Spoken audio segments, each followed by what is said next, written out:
Hello guys, back again with the Alrazda channel, and this time, as always, we will be back to talk about the best Donghua series, and of course, it is SwallowedStar. In the previous episode, we saw Luo Feng, who was finally able to access the virtual universe network. In addition, he also had a little conflict with people from Dojo Ganwu when they caused a problem in the restaurant. In addition, Luo Feng also went to the slave market together with Gao Sheng. And this is where he discovered that the universe is very cruel because not only weak people can be slaves, even strong people can become slaves for sale. Then what will Luo Feng do next? Okay, instead of being curious, let's go straight to the storyline.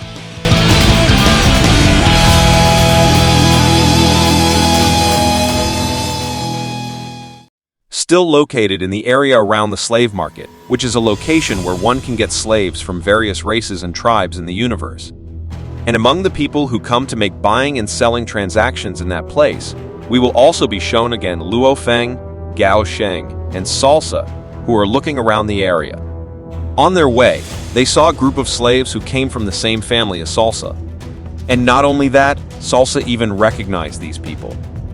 It seemed that they were comrades in arms from their destroyed home planet. After finding out that Salsa knew the slaves, Gao Sheng allowed them to just meet and exchange news with each other. It was quite unique because here, the two exchanged news using the glowing balls on their foreheads, which were then brought closer to each other.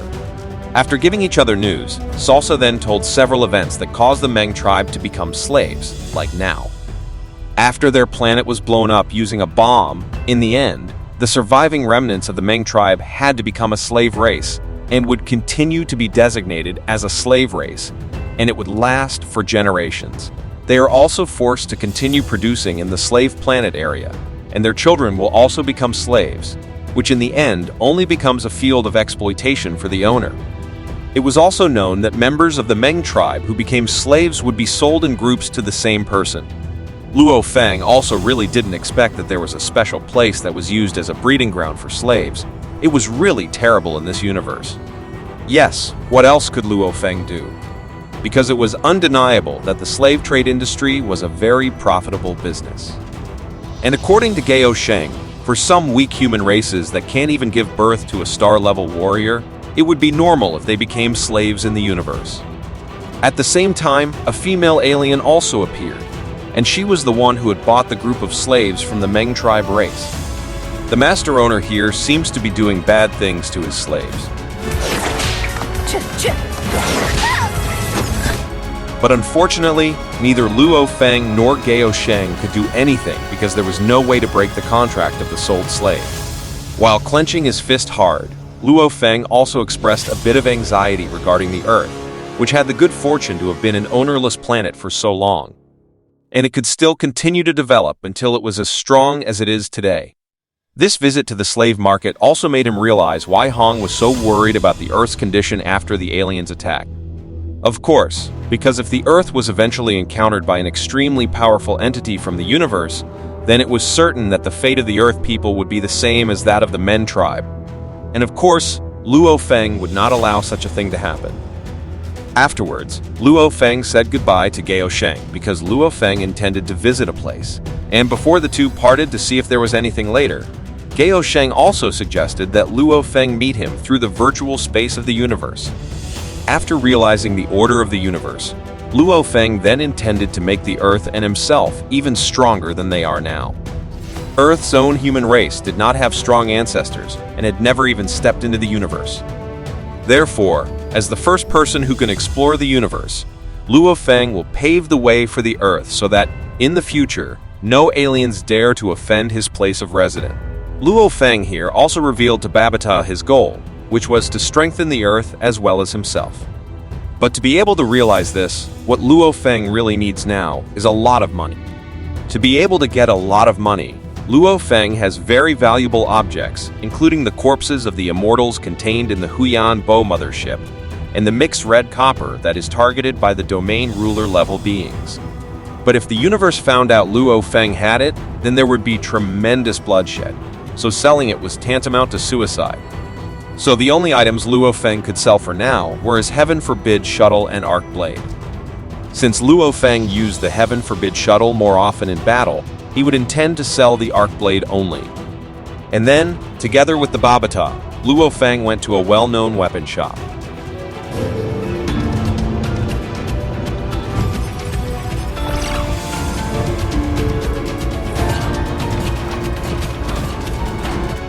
After arriving at the treasure shop, Babata explained why Luo Feng should sell his weapons in this place.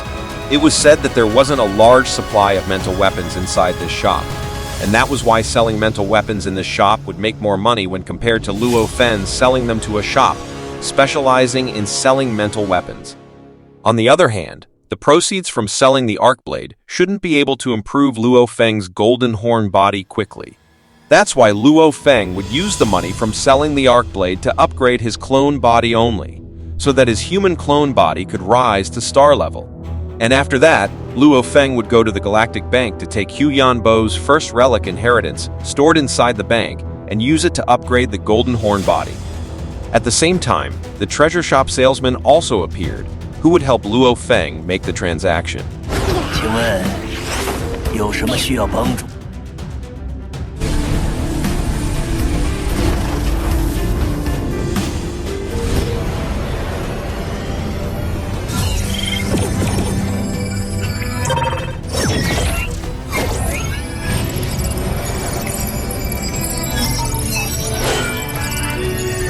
And because Luo Feng's arc blade was still in good condition, the weapon was given a price of 18 billion Black Dragon coins, the money of which had been stored in a Galaxy Bank ATM card given by the seller.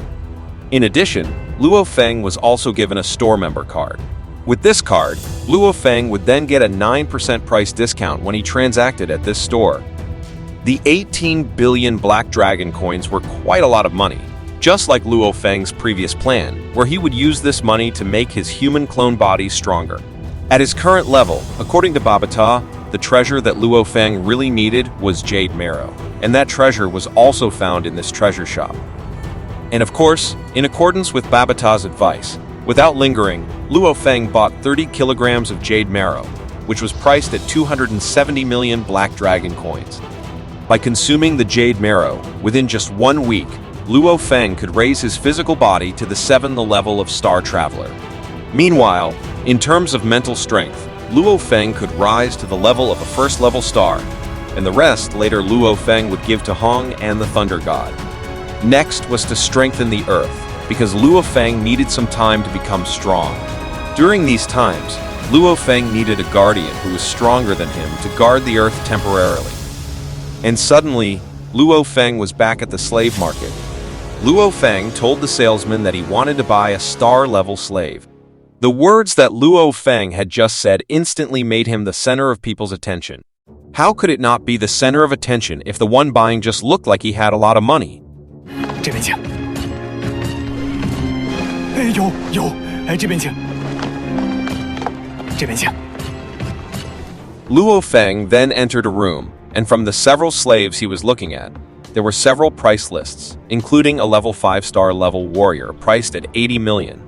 There was also a level 7-star level with a price of 500 million, a level 8-star level with a price of 2 billion, and a level 9-star with a price of 5 billion.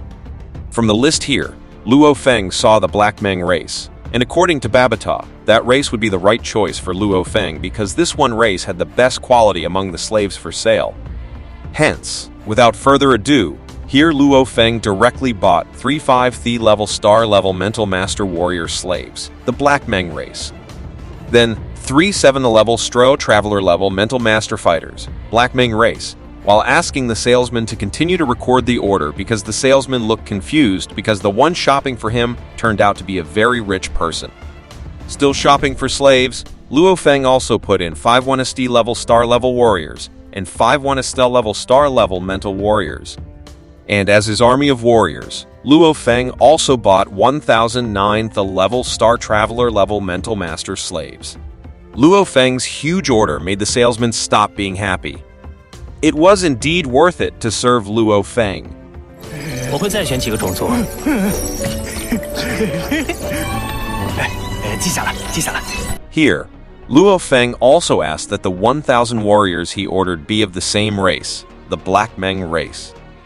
There is a reason why Luo Feng did this.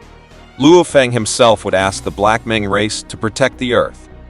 And in return, they would be together in a group so that they would not suffer from each other because they were brought together by the separation between races.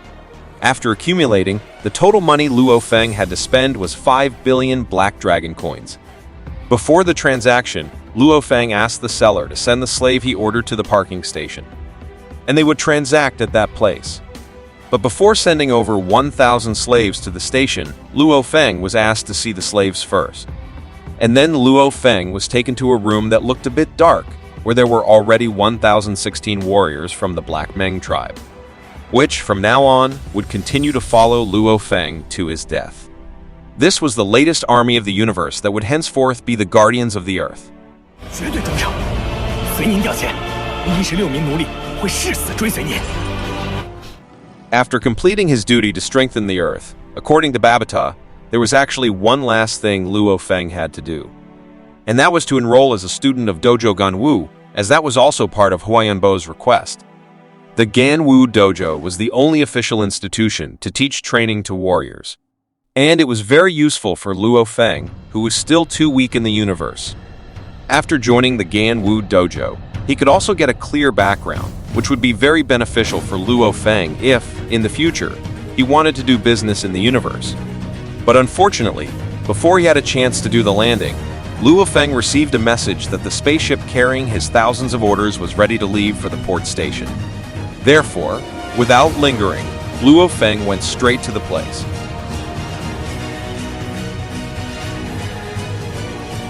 Turning to the parking station, the slave seller previously explained that the plane carrying the products was equipped with an artificial intelligence system that would follow Luo Feng to his destination and would return after the products reached their destination.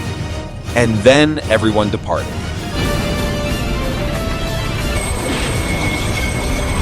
During the trip, there was still a matter weighing on Luo Feng's mind.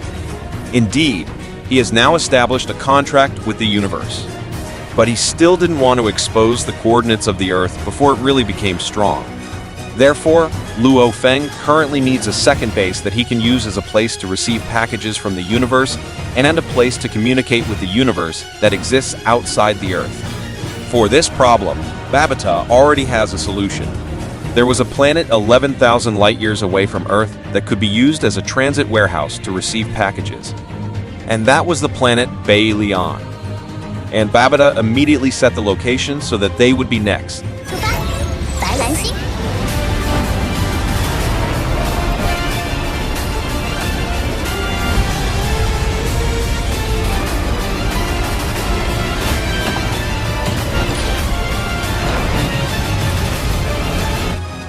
We will then move directly to a location known as the planet Bai Lian.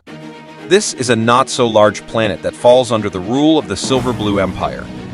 There also appears to be a high-ranking leader on the planet, and he himself was about to welcome the business partner he had just established a relationship with.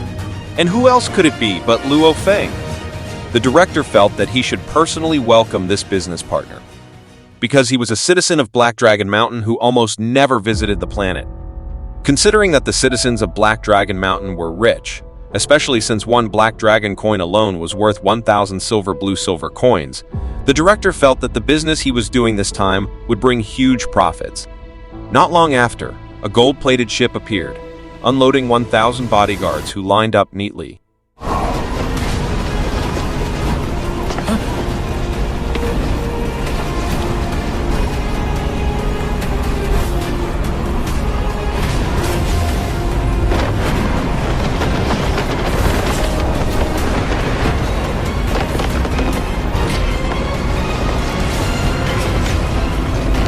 Followed by a classic Black Dragon Mountain X-81 type airship that also lowered Luo Feng to the planet's surface. Carrying an X-81 type airplane that alone costs tens of billions, and he even had more than 1,000 bodyguards, making the deputy director wonder who exactly was the rich man who was visiting their planet. 100亿黑龙币的黑龙飞船，还代表到底是何方神圣？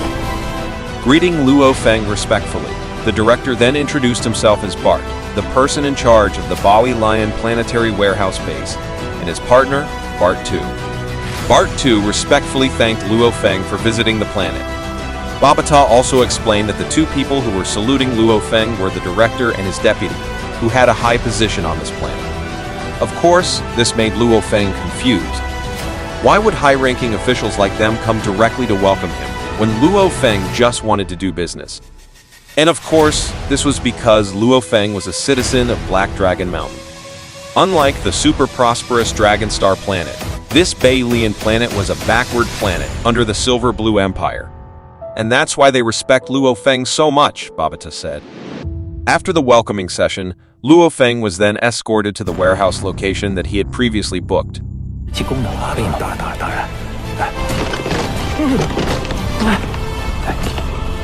But suddenly, Luo Feng's bodyguards stood up, and one of them took the initiative to ask Luo Feng to give orders to them. And since there weren't many people who could come, Luo Feng asked that just a few people come with him. The rest were ordered to rest. Since the slaves would have their names customized by their masters, Luo Feng gave this slave the name Mengi. In addition, Luo Feng also said that he didn't want the relationship between them to be unlike that of slave and master, and not to call him master, but boss instead. And from this point on, the bodyguards would call Luo Feng the boss.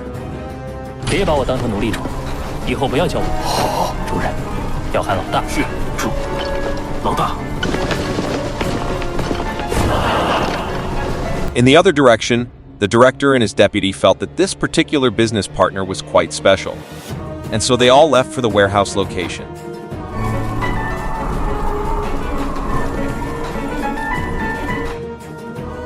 And that's the end of this episode of SwallowedStar. The current episodes still don't have any battle conflicts, guys. Still getting ready for the war.